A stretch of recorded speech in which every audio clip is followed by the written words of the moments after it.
the money in for the heating this winter when it gets colder. It means not getting the kids new school shoes. It means those kinds of choices that we should never place on families. So, my lords, it's a highly contentious area, but it's the policy that's important. Now, having said that, I think there are conventional issues, there are constitutional issues that noble lords have raised and have given some concern. I have to say to noble lords, it would, of course, as we have heard, normally be expected for measure of the nature and the magnitude of this to be introduced by primary legislation. That's a government bill. It would go through all the stages as a government bill goes through. It would have the opportunity to be debated, have amendments put to it, amendments to be voted on. And there's opportunity to make revisions and listen to the concerns that were raised. And one has to wonder why the government didn't take that route. They could have applied financial privilege, they could have stopped all this, but they've chosen to deal with this measure through a statutory instrument. Now, my lords...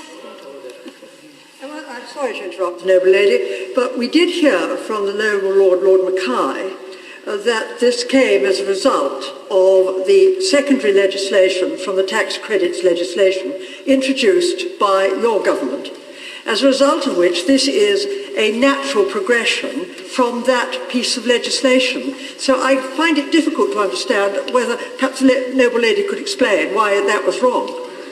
I can help, certainly. In 2002, the legislation that went through that allowed for amendments to tax credit legislation to be made by statutory instruments, delegated legislation, was so that normal uprating, for example, could be applied. So minor changes are normal uprating. But major policy changes would not normally be made in any normal sense of things by this kind of rules and regulations. And furthermore, as I said earlier in my intervention to Noble Lord Lawson, the legislation itself in 2002 was not itself subject to financial privilege. But now we have a government saying that the statutory legislation that follows on from that, the secondary legislation, should be subject to financial privilege. So I hope that addresses the concerns the noble lady has raised. But I have to say, yet again. I'm so sorry to interrupt the noble lady, but I do think it's an important point for the House to understand that the original bill, the 2002 Tax Credits Act, was not certified as a money bill because it included changes to the administration of the welfare system. Had it just been about the financial measures that we are debating, then it would probably have been certified as a money bill. It was the addition of administration that was what caused it not to be certified as a money bill. If I may, just if my noble friend would allow me, I took those two bills through this House, and I can tell the noble lady such considerations never arose. But it's a noble lady. Well, they wouldn't, because certification of a bill is done by the Speaker. But the noble lady in some way makes my point for me that major issues like this, major changes, as the case she made in 2002, are undertaken in primary legislation. It's unusual to make such major changes in statutory legislation, but let's leave that to one side as it may. Anybody out in the real world listening to us talking today will wonder what on earth we're on about. Primary legislation, secondary legislation, delegated legislation, affirmatives and negatives. Actually, what really matters is the impact it has applying the common sense approach to what's before us today. Now, we know, as parliamentarians, that SIs are more normally used for that specific detail of legislation that we've passed already, issues following primary legislation where the principle has already been approved into law.